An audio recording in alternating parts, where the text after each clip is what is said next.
You don't need to eat all of these. You can save one for our guest who said he'd have one later. Only 6? There was like 20 that you showed me in a picture. Yeah, I have children too. They like the fruits of my labor. So these are... So Melissa brought me cookies for the first time ever. Thank you. Was that the first time ever? Well, like on the podcast. Okay. Yeah, you've made me cookies before. Yes. Yeah, okay, let's try them. Super good.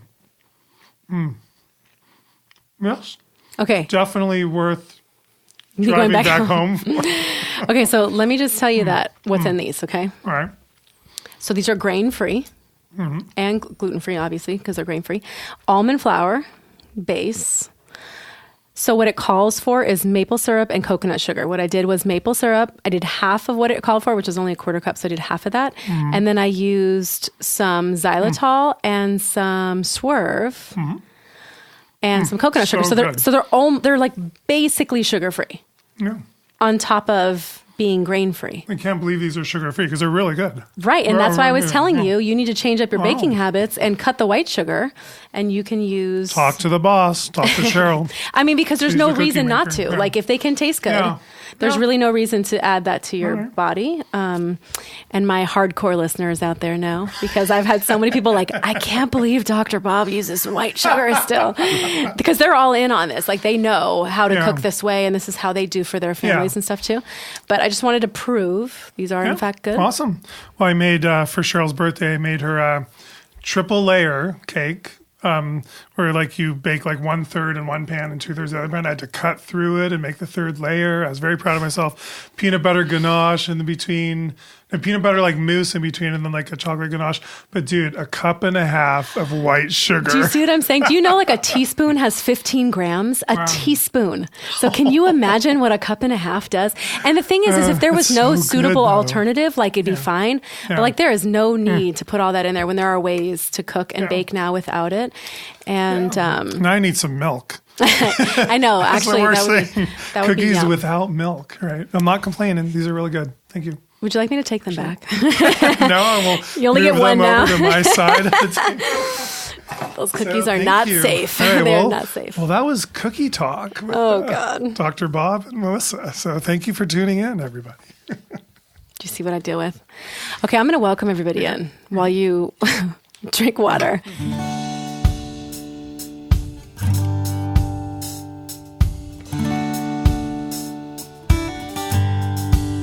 When you open the door for somebody else.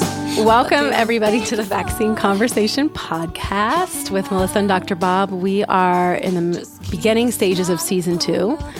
We have already covered a handful of topics, and we are continuing today with our second interview. I know. And this is exciting. The interviews are going to be a theme that you see running throughout our entire season. And like we said earlier, we're going to have people that you know and people that you don't know, people that you know well, people that you know may know just slightly, and they're going to be we're going to try to get to know them better. And every interview is going to be in depth because we want you to hear and know things about these people that you would otherwise not know, even if you're familiar with their work in this movement. Right. And I got some compliments today on Dell's interview because people were like, I really feel like I'm getting to know him. Yeah, I know. And I think people like that. And I know we do, because you were learning all sorts of stuff about Dell you didn't know. And so this is going to be the theme we have for the rest of the season. When we do an interview, we're going to make sure we do a full in-depth interview because we want to get to know these people. We want you to get to know these people. Right, and I wonder if today's interview is going to kind of be like Dell. Like with Dell, we could ask him a question, and then you and I could leave for like a half hour. Dell's just talking And go eat chocolate cookies. And then we come back, and he's just finishing up his answer. And then he goes, "That's good." No, I'm not sure. I think don't Dell think is so. Dell's one of a kind. I don't think it's going to be the same. We love you, Dell. That was a compliment. But there is kind of a degree of separation here between this guest and Dell, which is kind of, we should play that game. We should make sure everybody, like the next person, has like a degree of separation and make this fun little game. And they're that, all connected at the end. Yeah, they're all in Vaxxed 3 together. that nobody knows about. Yeah. Today's guest, California activists will know, and I think some activists in other states would know as well. We are here today with Joshua Coleman. Yes. Welcome to the podcast. Welcome to the studio. Thank you. Good to be here. Joshua, did you want a cookie? I didn't offer you a cookie. I kind of that's feel so weird. rude. That Do you is want a so cookie? rude. After. Okay. Yeah. All right. Yeah, I didn't want black teeth. He's like, what? I'm like, No, he's okay, self-conscious. you guys talk for a little bit later. Anyway, welcome, funny. Josh. Joshua. Joshua. Okay. I have a Joshua at home, and when people call him Josh, Cheryl's like, his name is Joshua. So right, Joshua. Right, What does well, that name? welcome. What does that name mean? It's Joshua. It's Jewish for Jesus, Okay. I believe. And Does it have like a meaning? Like, it probably does. how do you not know the meaning of your kid's Joshua? name? Do you know the name I of your? knew at one point. I don't know anymore. Oh my gosh, you forgot the But old it's meaning actually, of the name. and my middle name is Caleb. So Joshua and Caleb were. That is so cool. Yeah. Yeah. They were Do you know who those people are? Biblical? You went to Catholic school. You know. I did. Yeah.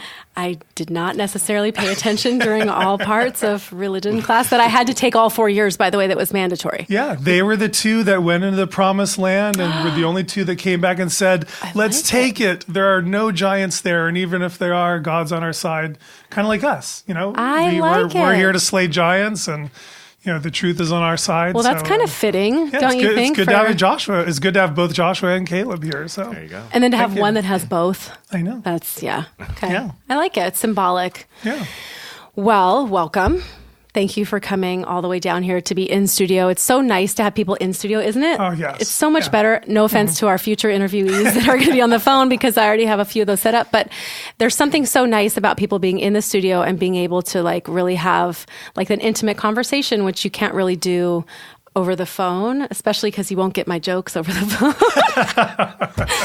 Not to say that's happened. Yeah, but and most people don't get them I in person know. either. Oh, stop but, it. It's not true. They really do. If I make eye contact, they do. Okay, so as our other interviews, what I want to do, you're not allowed to be on your phone. No, I'm setting during a timer. Okay. So, like, when you say something that I have to edit out, I know what the timestamp is. You don't know that's why I do the timer? Are you afraid I'm going to be like cursing on here? I don't do that. I'm a respectable lady. Yes, that is true. Okay, so as always, what we're going to do is a 2-part interview with you, Josh. Don't be scared. We are going to do the first part. Sorry, Joshua. We're going to do the first part where we get to know you, the person. You, the man. Mm-hmm. People that might know you will get to know more about you. And people that don't know you at all will get a sense of who you are. And I think that's important considering some of the questions that we have for you today. And then also the second half will go into kind of your work, what you've done and what you plan on doing, and your call to action for everyone. So let's start with the first part. Yes? Yep. If you don't know Joshua Coleman, I just want to let you know who he is, just so you can know where we're going with this, because he's such an amazing activist and contributor to this movement. You probably, if you saw the Star Wars demonstrations at the opening of Galaxy's Edge in Disneyland, Joshua was the one that put that together. If you saw the V for Vaccine event down in Comic-Con, that was Joshua Coleman. And you probably remember the man that bravely stood behind Senator Pan holding the sign that said Senator Pan with his picture and then the word liar there, and that's Joshua Coleman, you guys. So I'm excited to get to know what he's all about, and then kind of the man behind the scenes, and I think you'll look forward to hearing more, learning more about him as well.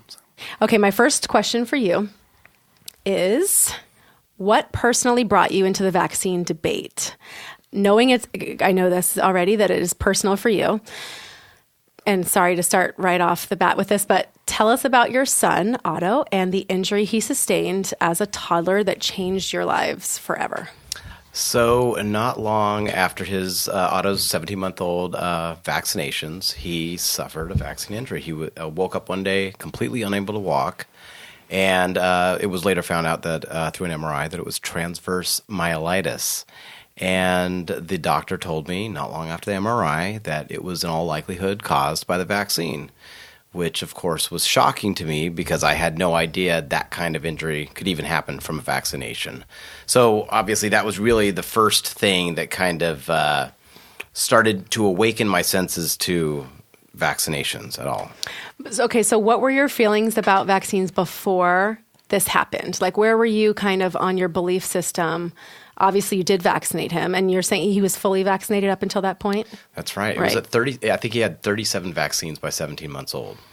And were you like ardently pro-vaccine, or did you just kind of not really think much about it? I did not much. I didn't think much about it. The only thing that I had seen was I saw Jim Carrey, Jenny McCarthy, and J.B. Handley on Larry King, and I believed them. I saw that interview, and I believed it. And so we had that discussion. We said, what are we going to do? We got to look into it. Are we going to space them out? Are we going to get them all? We'll definitely get polio and whooping cough, but let's take a look. And so we started to look, and it became confusing pretty early on. And that's when we said, well, the autism thing probably doesn't happen that often. And really, that's the only thing we had ever heard that could possibly happen from vaccination. And we said, well, we'll just listen to the pediatrician and do what he says. I mean, that's a good point, though. Like this idea that somebody says, a lot of times people will say, just do your research. And it's such a simple phrase, but it means so much. Like, what does that mean to do your research? If I go tell someone, just whatever you decide, just do your research first. It's like, where do they go? Where do they start? How much do they do? How complex does it get? And could it possibly get overwhelming for people? And if it's overwhelming, do you sort of just give up and go, I'm going to trust the doctor because I can't kind of make sense of all of this. And the truth is, people that do research know it's never ending. Like, there's never a time when you've looked at all the studies. Like, there's always another study. There's always something next. And so, it would be your life's work to go through the literature that there is on this topic. And nobody has that kind of time. And they certainly don't have that time before the next well baby visit that they're scheduled for. So it feels like a lot of people would just kind of throw their hands up and go, it's fine. Like, I'll just sort of trust my doctor. Okay, so that was your feeling ahead of time. Okay, then. Well, I'm curious, how quickly did his symptoms begin after the vaccine? So not long after, I would say a few days. But what was happening is he was walking, climbing, all that stuff. And he started to do something weird, almost like he'd walk bow-legged, sort of like you'd see the gunslingers walk. And he was losing muscle control. But at the time, we just thought he was figuring out his body. He was our firstborn, and when he's they do funny things, and so we never in a million years would have thought he was losing muscle control.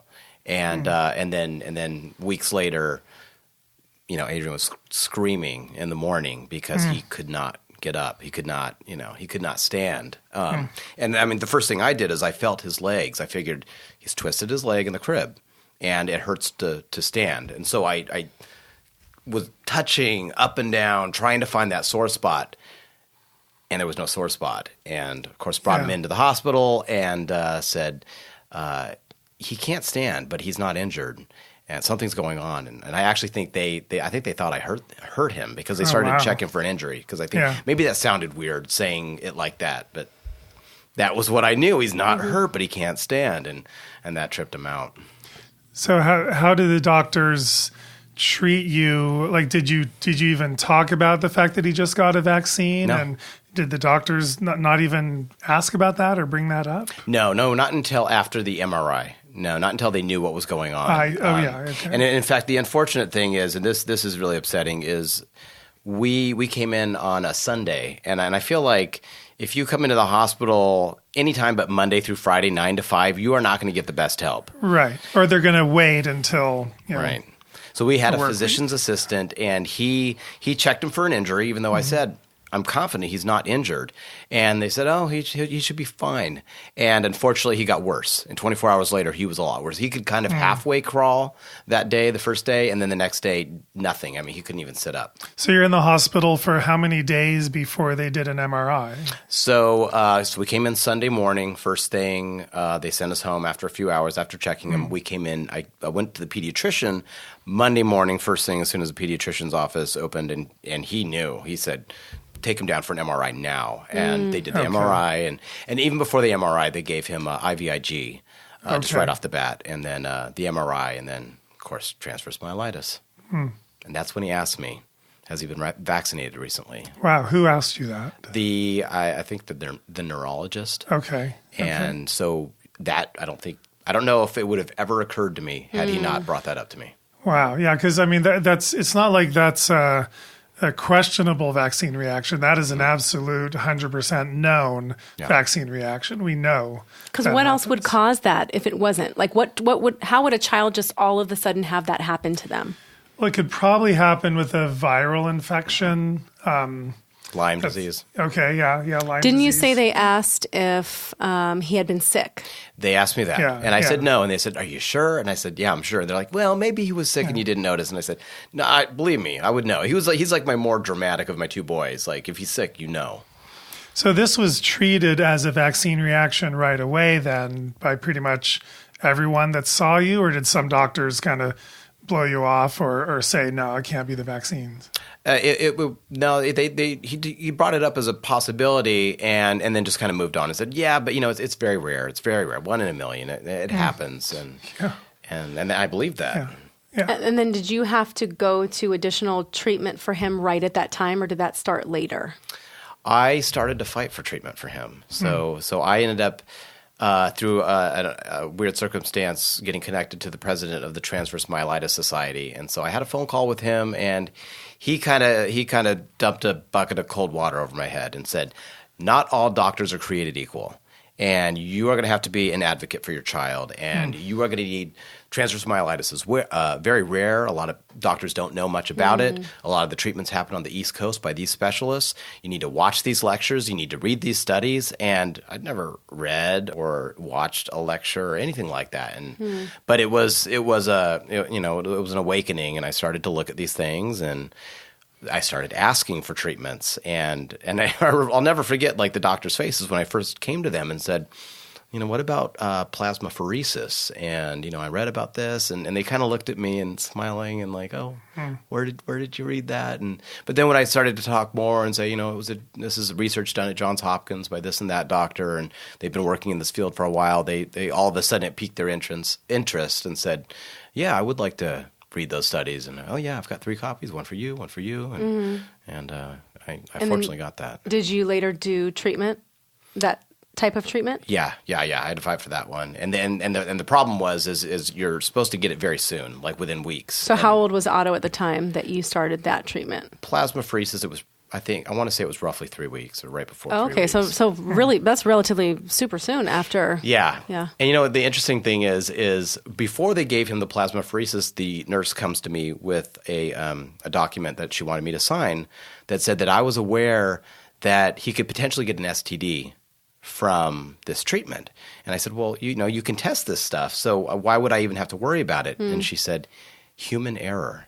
But it also, looking back now, I go, well, that's interesting that I would have to sign a document saying that I knew he was at risk of something bad, potentially bad happening that was very rare, and yet with the vaccines. Nobody told you that. Nobody had that conversation with right. you. So transverse myelitis, it's basically it's autoimmune inflammation of a certain level of the spinal cord, right? And did he have it at a certain level, or did it sort of extend all along the spinal cord? No, I think it was I don't remember if it was like T7 or T11 what it was.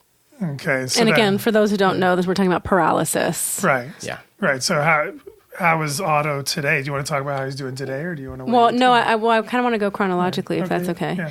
But so you're doing these other treatments with him. Are you seeing any improvement? Are you seeing like a benefit to doing it? Does it stop things from getting worse? So the plasmapheresis, I saw a big change in his energy level afterwards, and so that I felt really good about it afterwards, and thought, okay, that was the right thing. That was really good. And then we did a lot of physical therapy after that in Johns Hopkins. So I spent a lot of time in Baltimore doing all kinds of great stuff. And so he did, they say with transverse myelitis, you have about 2 years, and you could have no recovery, minimal recovery, or full recovery. And so he had minimal recovery over that time, and we worked really hard to get even to that point. He had his sensation came back in his legs. He's probably, I would say, 70 to 80%. I don't think he feels quite the same, up top as he does down below. But he can feel, which is great. So if he's being hurt, he knows that, and if his feet are twisted in the shoe, he knows that it's uncomfortable and to fix it. And that's about it. I mean, a little bit of muscle control, sort of in the waist area, has probably returned. He was a baby, so it was hard to really be able to tell what was going on. I'll never forget, there was a doctor that was at one time flicking his leg, and he's like, oh, I can't feel anything. And I said, no, he can. He's like, no, he's not reacting. And then I started poking him in the arm, And he wasn't reacting. I said, see, he's just ignoring you. Yeah. Is that indicative of his personality? Well, I think it's just because he had dealt with so much. Yeah. I mean, he was being poked and prodded every day for a while. So he just, So now you said at this point you were already almost onto a second child. Yeah. Oh, no. Adrian was pregnant when this happened. And I thank God that happened, because we probably would have not had a second child. We would have said, this is going to be too much work having a disabled child. Let's just focus on this one. And so, and it's wonderful that we have the two of them, and they keep each other occupied and they're best friends. And so then how did your viewpoint now shift? The second child comes, you've now dealt with this thing that you said they've told you it's a very rare thing, and you said you accepted that as this is rare. Yeah. But it didn't change your beliefs on vaccines at that point, right? I thought they were important. Yeah, because I was told that. And so we said no vaccines on the first day, nothing. And of course... This is now with your second child. With Fenton. Yeah, Fenton's born. And of course I see them give him a shot. And what are you doing? We said no. And, oh no, this isn't a vaccine. This is vitamin K. We give this to all the babies. And, oh, okay, all right, And then at 3 months, we said, okay, we'll try a round. And he was a very energetic, happy little baby, and he was very sluggish for about 24 hours and quiet, stopped kind of babbling and doing all that stuff, and it really freaked us out. And I was up all night with him, and of course, he's 3 months old. He can't communicate whether he's losing muscle control, and he's not walking, so we don't know. So I was just terrified, and that was it. After that, we just said, let's not do this anymore. And you're saying you did a round, meaning all of the ones that you would get at that time. Yes.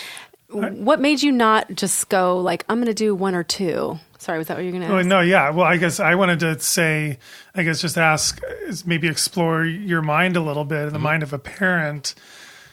You already knew Otto was vaccine injured by that point. Right. That's right. So what goes into the decision to vaccinate a next baby, knowing there could be a potentially catastrophic injury? Is it that you just view vaccines as so important, or the injuries are just so rare? Is it a combination of that kind of do you remember even what went through your mind? It was both of those. Yeah. That the injuries are really rare, and that we do need these because, the diseases and whatnot. And so, yeah. Yeah. And then you guys, like I said, instead of just going let's do one at a time and space them out or whatever, you were like, no, let's do the full round at one time. We're going to give whatever at that time, what was it, maybe 5 or 6 or something at once. Yeah. Now it's a little bit more, and then you kind of witnessed a change in him enough to where it triggered the whole oh my God, this could be the beginning again of something we've already gone through. And this is too much. Enough to where I need to stop and at least give some time to this before we move forward again. Yeah, it was terrifying. And I don't know if we had decided at that point we would never do it again, but we were like, no, we got to stop. And then did doctors tell you that Otto shouldn't have any more after that point too? Oh no. They wanted, his pediatrician wanted to continue. And of course, his pediatrician had also said, I had to look up what transverse myelitis was. Oh, geez. And I thought, man, it's in the insert, for the vaccines you gave him. Okay, so this now all happens. Your kids are relatively young. You are not really aware of sort of the informed consent, medical freedom movement against vaccines at all. No. And when did that happen? When was the time that you started to understand that there was a community of people with parents that had children that were injured, that were fighting for medical rights and against this kind of lack of transparency? When did you get to that point? How many years later? Somewhere between 3 and 4. So now I had an interest in vaccines. So if there was a news article or news on the television, I would watch it. I was interested in now watching these things, and I didn't have much of an education, but I was paying attention, and I kept reading things and hearing things that I knew were not true. And also there was a lot of hatred that was going towards people who weren't vaccinating, and now I was one of those people, and I felt like I had a justified reason, and I thought, this is really unfair. That they're portraying a person like me like this. And so that piqued my interest, especially the things I kept reading that were not true. And then I started to investigate more. And I think really it was this woman's. I read like sort of an open letter from a woman who had kind of broadly gone talking about different things, the decline of disease because of sanitation and things like that, and also the way they were doing the vaccine testing. And I remember I had 2 windows open on my computer, and I would read a line that she had wrote in this letter, and then I would look it up. I was like, oh, that's okay, that's true. And I would go back. I went to the next line, and that really kind of blew my mind. And then I started now I was able to sort of find better sources for information. And then I heard about a movie called Trace Amounts. I heard about it the day before it was playing in Sacramento. It was like one day, one screening, and it was already sold out, but I showed up anyways and managed to get in. Oh, cool. I was at that screening. Right. It was like at the Tower Theater. Yeah. Okay, I was there. Right. Okay, yeah. And so I'm in there, and I thought it was going to be a sensational movie. I didn't think it was going to be. I think they were just going to really sensationalize something, and of course I was blown away, like really, really blown away. It's a good movie. Yeah, phenomenal. Really well done. It's actually my favorite of the vaccine documentaries so far. It's just it's so solid, and so then there was a Q&A afterwards. You know, it was like Brian Hooker, Eric Layden, Laura Hayes, Shia Levine. And as I'm listening were you on there? Were you? Okay. And this guy named Bob. And Dr. Bob. You know, as I heard the different people asking questions, I realized, oh, these are other parents with vaccine injured kids, a lot of them. And I was like, wow, you know, we're a lot of lottery winners in this room. You know? Was that the first time you joined? You like stepped into that community? Yeah. And I really didn't know that I was not as much of a rarity, you know, and Otto was not as much of a rarity as I had thought. So take me through that realization. So you're in a theater. You see a lot of other people like you. Are you at this point just kind of like a little shocked that this is the truth? Like that it took you days after that to kind of like let that sit into like, oh my God, this is a much bigger thing than I realized? Or did you feel sad? Like, how did you feel in that moment, recognizing that there were so many other people in this boat like you, not with your son's exact injury, but with injuries also, and knowing that this was a problem, like a growing problem that was not being talked about? Yeah, it was very comforting, you know, just being around like-minded people. And it was also very disturbing. But I also was blown away by the movie, and I thought, well, this movie is going to solve everything. If everybody sees I think this, that's what every movie maker that has made a vaccine documentary thinks. This is going to be the one. Right, It's going to break it all open. And SB277 had just been announced not long before that, and I thought, oh, there's no way. There's no way that's going to – I mean, this is going to knock that one out of the park. And you know, and I had left, you know, the Q&A, and I still couldn't leave. I was just hanging out in the parking lot, and Eric Layden and Brian Hooker were out there, and I kind of ran over and asked them all kinds of questions, and they were just really patient with me and answering everything I had, and that was the beginning. You know, like the next morning, because Trace Amounts was a gather type of event, and so I set one up in my city, and cool. But was there a moment where all of that new realization just felt like heavy? That like the weight of like, oh my God, this opens a door to like a realization that you almost wish you never knew, because once all of that comes forward, like did it feel like heavy to you? I mean, I know that's how it kind of felt to me, is like that weight of like the reality of, oh my God, like this is happening so often to so many people and nobody's talking about it, that was so serious to me. I'm just curious. I mean, you don't have to agree with me, but I'm curious of what you felt like, because you had this thing happen to your own son. Years have gone by. And then all of a sudden you kind of find out about this movie, and then now you realize there's a world of people in your same boat. Like, to me, that would just be like, my mind would be blown at the fact that, like you said, I'm not the only one. This is not as rare as I thought it was. And almost like, what do we do now with this happening? Like this is this need to want to get involved and do something. And it's got to feel so like emotional on some level, like just you realizing like, oh my God, my kid was not right. a 1 in a million circumstance. I was fired up. I was definitely fired up and ready to do what I could to help out. But I don't think the full weight of it had sunk in yet. You know, I think it took a while over time. So it didn't. I don't think it hit me as hard as it hit you.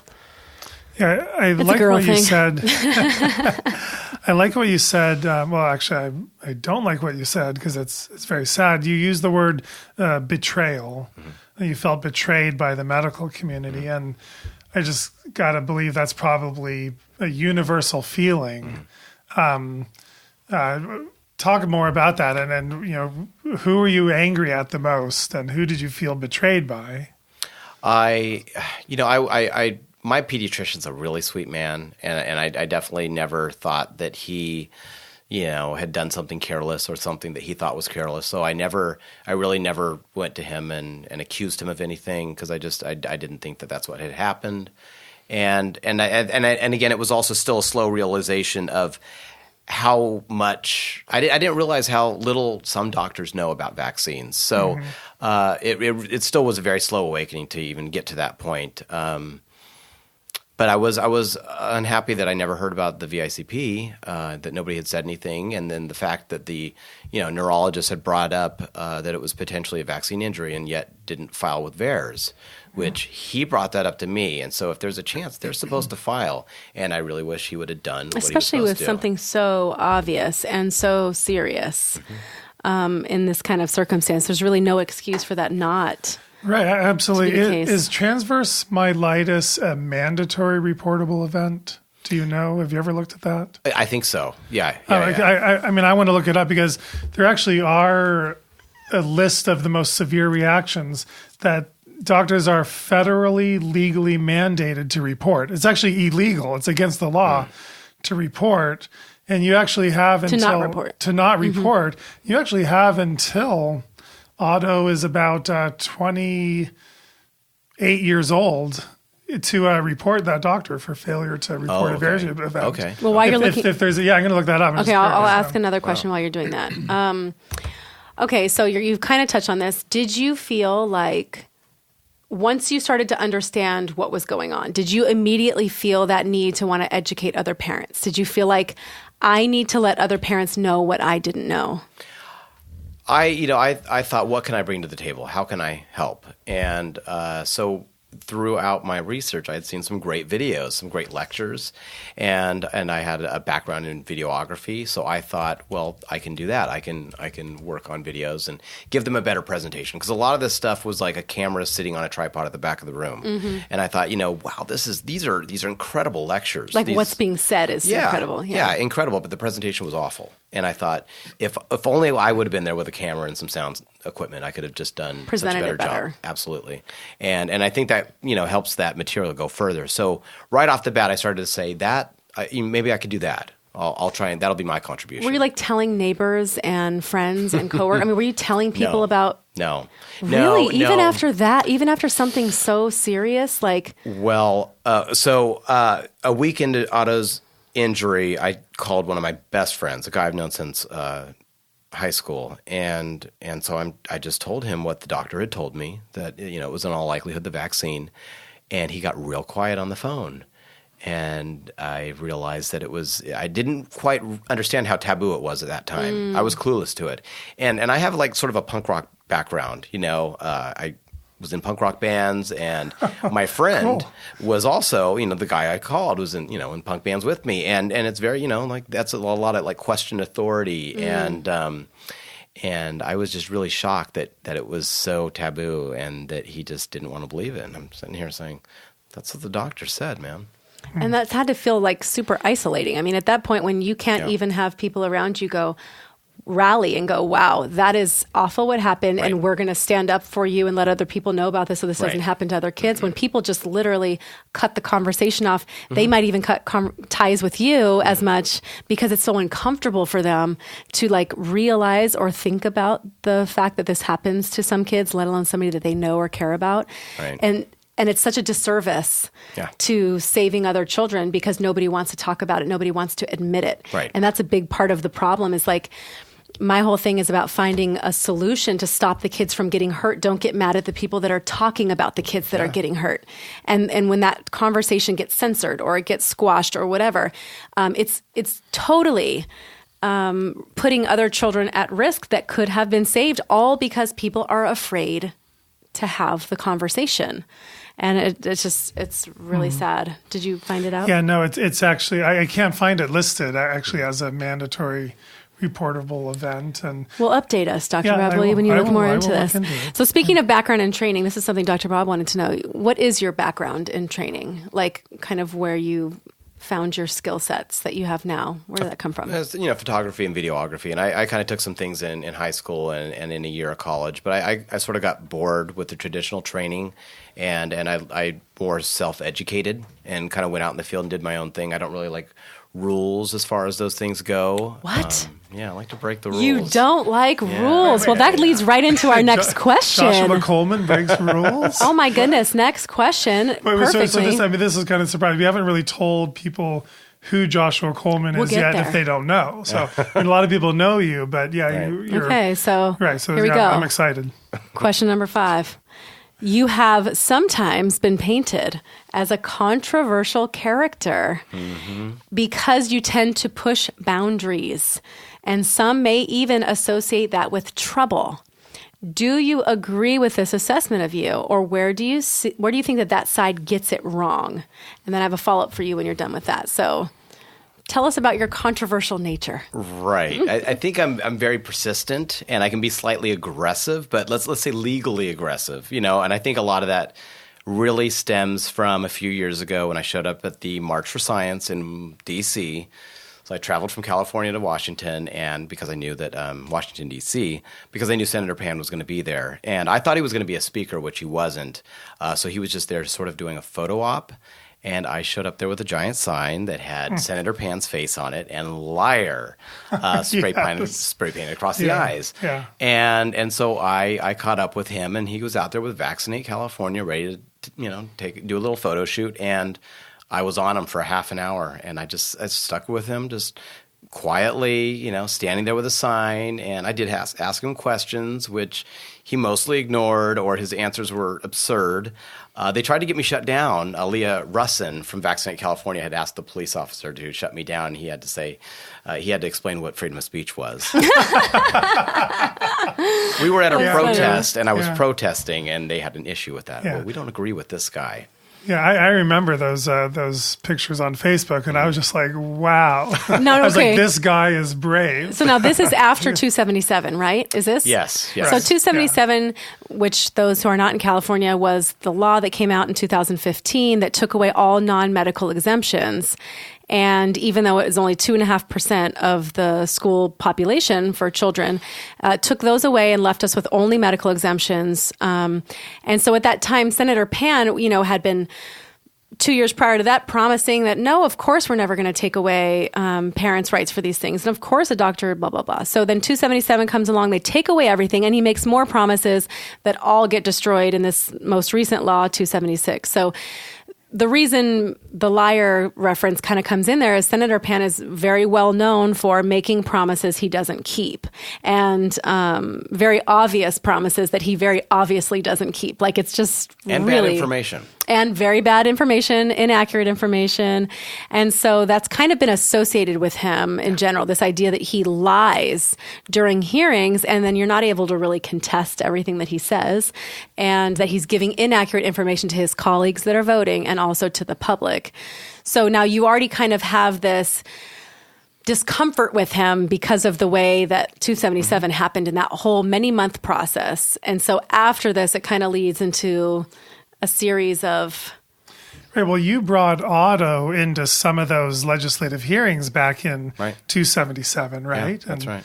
Yeah, and so talk about how Otto was maybe received or treated back in those original hearings, and then I want to talk about maybe the more recent ones later. But yeah, how was Otto received back during the 277 fight by legislators? So I was going to testify for SB 277, but sort of got bumped last minute. You got bumped by Melissa. Oh, no, don't blame me. The rumors will start all over again. It wasn't me. Bianca, yeah. Oh. Yeah. So would you have been on that same panel? I would have, it would have been me instead of Bianca. For Assembly Health. Yeah, but it's okay. I was pretty green. Looking back, I'm not so upset that I didn't. Yeah. Testify. But, I mean, did you and Otto speak with a lot of legislators during that process? No, but we did testify against AB 1117. Do you remember that one? Yeah. No, do you? So we Melissa? He asked you, not me. Melissa knows, No but comment. no, okay. No. So I we don't. had, I think we had 277, 792, and then AB 1117. So AB 1117 was going to award Medi-Cal doctors financial incentives to have babies fully vaccinated by 2 years of age. Yeah. And so we spoke against that one. We testified against that. And we were very well received. And they seemed like they really engaged with what we said. And Dr. Kelly Sutton also testified alongside me and Otto. And they didn't really ask me questions, so I don't know. But I got the feeling that they believed me. And that was actually the one bill that didn't pass that year. Did you go to offices though? Did you did not. you didn't go into a single office? No. Really? I didn't understand how it even worked. When I was asked to testify for SB 277, I remember saying, "Oh, I don't know if I should pull Otto out of school." I had no idea the importance and what I didn't even really understood what it meant. I was not involved in the political process. fair. I didn't understand anything. Of course, I did agree to it, and then it just didn't happen. But no, I didn't know what I was doing. So back to, I think, getting back to Senator Pan, I was just kind of curious if you had direct interaction with him during 277. So how did that sort of end up with Senator Pan, after you held the sign? Didn't he seek some sort of legal action against you, or? Not yet. No. Okay. That was. I thought I heard something about that, but. We want to jump into that story? Well, yeah. There's more than one apparently. Well, no, I'm curious because if this is sort of the right timeline, like right after your use of freedom of speech in Washington D.C. of all places. Right. Well, I had made a few videos about Senator Pan, calling him out on his lies, and the first video I had made was early during 277, and I remember Laura Hayes pitching me the idea and showing him what he had said during AB 2109 to what he had said during SB 277, and playing the song about lying, and I remember saying, "Ooh, can I do that? Can I call a senator out like that?" And she's like, "Yeah, go ahead. It's fine." I had no idea how this was going to evolve over time. So I had made some material about him. And then, of course, the D.C. thing happened. And it really upset me. I didn't want him coming to the March for Science and pretending that vaccine science was good science. And that's why I came out there and did that. And then not long afterwards, a friend of mine who's a constituent of Senator Pan's had a meeting with his rep, which is about as good as it gets. Unless you represent an organization that he can potentially get money from, generally what I hear is you cannot get a meeting with him as a constituent. Yep. So, we sort of planned on, we'll go in there and we'll ask some tough questions and we'll get that on video. And so we walk in and we're walking to this, the rep's taking us to this office, and there's Senator Pan in the hallway, but he's on the phone. So I can't really engage. I can't engage and record something because he has every right in the world not to talk to me. He's on the phone. I'm being rude. So we go into the office and we ask her for some amendments, and she says it's too late. And my friend sort of looks at me like, "Are we gonna?" And I'm like, "No, we'll get Pan. We'll get the granddaddy, And so we come out of the office. Pan's still there, but he's still on the phone. So it's just no good. It's just it's not right. So we go outside the office, and I said, "Well, let's wait. He's got to leave the office at one point."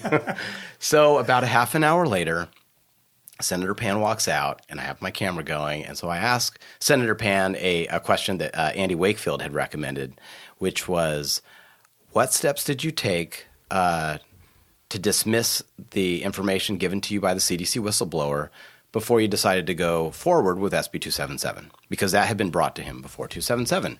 And Senator Pan said, "Well, I looked at the research." And I said, "Oh, you looked at the research." And then he seemed to get very aggravated at that point. And he was left and right trying to figure out where to go, didn't know what to do.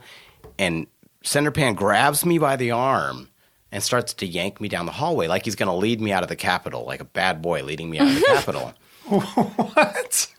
Oh my God! He lost it. He Wow. was angry. He seemed So like he was essentially angry. shoved you Yeah. violently. He grabbed me. No, I'm sorry. He is one of the broke my top arm. 10 Sorry, global health threats. I'm mixing up the two different bills and then what happened. Okay, that's a 276 joke. Okay, back to 277. Sorry. So he's yanking me down, and I have to ask him multiple times to take his hands off me, and he does. And so I leave the building, and as I leave the building, I start to reflect and say, Had I done that to Senator Pan, Oh, yeah. I would be in cuffs. Right. And that is not fair. That is Right. not fair that he can do that to me and I cannot do that, to him. And so I came back and I filed a police report with the CHP.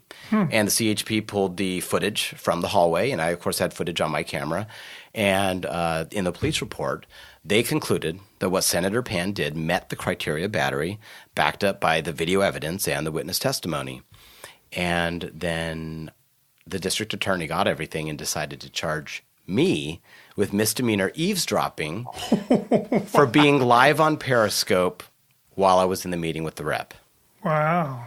So that was something California is a two-party state. If you're in a private environment, you do have to have that person's permission. My attorney, thinks that it wasn't illegal what I did, and that she shouldn't have had a right to privacy in that situation. And so I'm, going to be going to trial soon. Senator Pan has been served.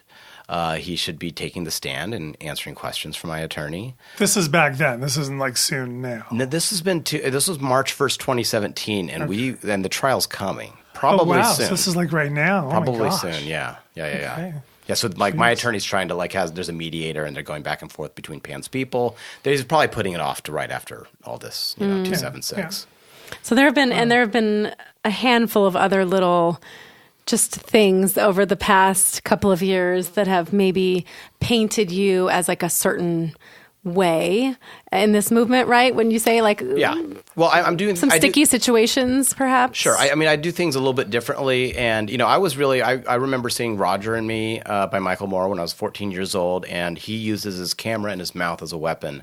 And that's exciting to me, and I like to do that. And a lot of people will say to me after, being, having an encounter with Pan or having an encounter with Offit, like, how did you not, grab that guy or yell at him? And it's like, that doesn't help me. If I can get them on camera acting a certain way, or if I can ask them a question that they can't answer, that's my blow. That's how I get these guys. And but I do like a lot of my material. It's a little bit different. Like a lot of people do this sort of a Dateline 2020 style of reporting, and I kind of I like to do the Mary Poppins thing of a spoonful of sugar makes the medicine go down, and just bring a little sugar's okay. There you go. Ow! Stop hitting me. White sugar. A spoonful of Swerve makes Yeah, it there go you down go. even better. So yeah, some of the stuff, it does. I think it does seem different, and some of it comes off as aggressive. And the stormtrooper thing, ripping up the sign and following around with another sign, the other sign's march. But then everything's legal. It's all legal stuff. So the media might say that puts you into this, risky category of somebody harassment. That's what they say. Not to be trusted necessarily because of this kind of spotty record. But what would you say to those people? Like if you could, the people that weren't sure about you or had these preconceived notions about you, what would you say to them about what's behind what you're doing and what you're doing just in general? Like what would be your retort? It's just a desperate attempt to, spread the truth and shine a light on a very important issue, however I can. And it's legal. It's always legal. It's always legal. It's always well thought out. And I do think it's kind of pushing the envelope a little bit, which is what you got to do if you want to get attention. But no, none of it's illegal, and it's certainly not harassment to state an opinion that someone doesn't agree with. Like I think showing up at the Women's March with a sign that says, what did it say? It said, "Vaccine mandates violate women's choice." I was. I was harassed by the people around me, and I'm standing there peacefully with a sign, and I do believe vaccine mandates violate women's choice. And on the back it said, Senator Pan doesn't trust women.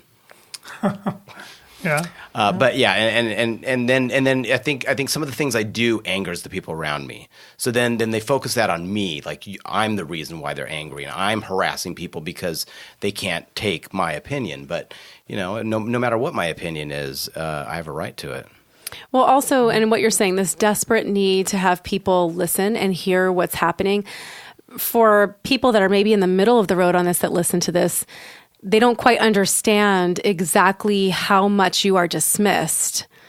As an opponent of these types of mandates, you are dismissed and you are told to shut up and told to be quiet. You're not allowed to tell your story. You're completely censored now on social media. There's a lot of information that you as a citizen, as a free citizen, are not able to give, and people do not listen and they're unwilling to believe you.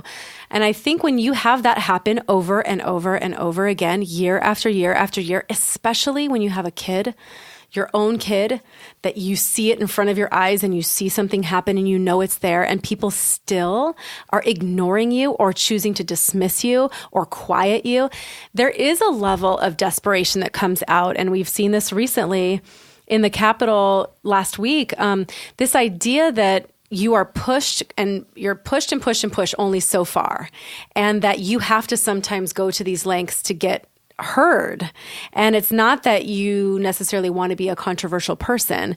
It's just you want a solution. You want this information to be out there. And the only way to get it out there, because they're trying so hard to keep it quiet, the only way to do that is sometimes to be a little bit outside the box. Right. And if you look how they talk about us, that's harassment. Sure. And they are demonizing us left and right, and the kind of hatred that I received for peacefully stating my opinion is on them. It's on the media for how they portrayed us, and so if they get a little pushback with words, they need to just take it.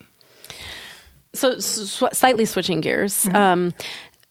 To talk more about kind of your background and kind of how you got connected to more of these families with vaccine injury. You also were part of the Vaxxed tour. Right. And that was, 6 months of? About 6 to 8 months, yeah. City to city to city across the nation. Right. Tell us more about your involvement in that and how ultimately that experience changed you as an activist or an advocate for what you're fighting for now. So Polly, the producers, Polly, Andy, and Dell were traveling around with the film, and what they were experiencing was very much what I saw at Trace Amounts, that there were parents that had been impacted by the vaccine program who were primarily seeing the film. And so afterwards, especially for Polly, whose story with her child's vaccine injury that runs throughout the film, they would come to her and they would say, this is what happened to me. This is what happened to me. It's very similar to your story, or it's a little bit different. And so she saw value in that. And she said, it would be good to start documenting these. And so I came out, and this is pre-bus, so we were just flying around. So a lot of it was just in the hallway or outside the theater, and people would walk up and we would record those stories. And we got to, I think it was Indiana, where, like the activists would sort of pick us up, like grassroots, and they would drive us to wherever. And this woman who had picked us up and her husband, we said, oh, so why are you involved in this? And she said, oh, because our baby died after vaccines. And that was the Bundys, Carrie and Bryce Bundy. And so Polly and I kind of said, why don't we go to their house and shoot their story and give them time? Because a lot of it, again, it was right in front of the theater, and we were getting these 5-minute little bursts, and we weren't really getting quality time with these people. So we went to her house and we sat them down, and they told their story, and Bryce really emotionally engaged and cried, and it was powerful, and then I got before and after photos, video, and added that into the video, and we made a really nice cut, and it was really, really powerful. And so we said, how do we do more of this? We need to take it to the next level. We need to give these people enough time to really get this story out. And so then we said, well, what if we had a bus? We're wasting all this time, all this money, flying around. We can sit them down. We can give them the time that they need. And so then we started to do that and shot almost 800 stories in 2016 and traveled almost every state in the U.S. And over that time, I started to learn what autism spectrum disorder was. I knew that it was not just Rain Man, so I knew more than a lot of the average people knew. But I learned a lot more, and I met so many kids with ASD, and so that was a huge awakening there, and starting to understand what it's like for a parent who has a child with autism, which I don't think you would ever truly know what it's like without having a child, but about as close as I could get to understanding what that's like. And one of the biggest things that was shocking to me was that now that we were traveling in a bus that had Vaxxed across the side, we're on the road, and people, it's huge, it's enormous. So we would go to gas stations, hotels, restaurants, and now people would approach us and say, then this was the common thing. Vaxxed. So does that have to do with vaccines? And we'd say yes. And then they would spill a story. They would say, oh, my child, my sister's child, my dad. And that I already knew, obviously, that vaccine injury was more common than I've been told. But when that started happening over and over and over and over and over and over and over again, it blew my mind. I thought, holy cow, this is way worse than we ever thought. And of course, these people are telling us these stories like we haven't heard the story. They're word for word telling us a story we just heard 20 minutes ago. And they have no idea. Not a clue. And I mean, you're looking in their face and they're like, oh, and then he had a fever and then he had a seizure. And, really? It becomes textbook after a while. Yeah, I've heard the same story over and over again in my office. Yeah, and that's where I always come back to this disheartening. idea that something's coincidental. It's like, how many times can an anecdote say the same thing and it just happened to be the same detail and go, oh, they're all making it up? Really? How would anybody even know what these symptoms are? All they're doing is telling you what their experience was. And their experience happens to totally mirror somebody else's and somebody else's and somebody else's. Well, maybe there is a connection there. So what is your main inspiration now that just kind of keeps driving you, keeps pushing you forward to work against bills like this last one that remove, parental, medical, and educational rights? Like, just what's that driving force? Well, I think a lot of my friends and family, I think that I'm angry and I want to get back, which is not the case at all. I want to stop this from happening to anybody else, and I want to be the voice that I didn't hear. Nobody said anything to me. Yeah. Again, all I saw was that Larry King interview, and that obviously, unfortunately, was not enough for me. And so I want to be that voice. It's almost like seeing somebody drowning in a river. I don't see how I don't jump in that river and try to save that person. I feel like I've just got to keep going and help anybody and everybody. And every now and then I get some nice feedback from somebody who says, I saw this and I saw that, and I started questioning and I decided to make an alternate decision. And every now and then when those come by, it really, I go, okay, all this hard work is paying off, even if it's only one person here and there. And of course, you'll never really know how much help you've done. But it's how do you not do something? And all that leads you into kind of your level of work that we're going to talk about next. Right. Yeah. Do you want to take a quick pause? Can we take a quick pause? Yeah. So, no, can we actually take like a pause? Oh, pause? Like an actual pause? And then we'll go into the second thing. Closing here, though. Oh, do you want to close? Yeah. Okay. Do you want to do this in 2 parts? Yeah. Well, what do you want to do? I don't know. We can. Sure. It's 50 minutes in. So. Okay. 50? Yeah. That's 2 fine. parts? I'll do it in 2 parts. Okay, that's fine. Okay. All right. So I'll restate my last line. So what you're saying kind of leads us into the next part, which is your work. And that's what we're going to talk about on part 2 on our interview with Joshua Coleman. And keep listening to this because this is so interesting, right? You're learning. How much more are you learning than you knew? And you've seen him and crossed paths with him so many times. Right. I know. Yeah. It's great I actually love getting to know people in this movement on a deeper level, because I think when we make those connections, and then I see you again somewhere. Now we have this, this bond. We're bonding. Yeah. And in fact, I think that's what I love about the gatherings we've had lately, and the picnics at the park with other people in the community. It just, you start to form this friendship and this bond. And I think that just kind of, you feel more supported that way. So yeah, I am looking forward to part 2 of our interview with Joshua Coleman, where we're going to just talk about everything you're doing now and everything you kind of did in this last year. And I'm going to ask you why I wasn't invited to one of those events, and I'll tell you which one it is. But thanks, you guys, for tuning into the vaccine conversation, and we'll see you next time.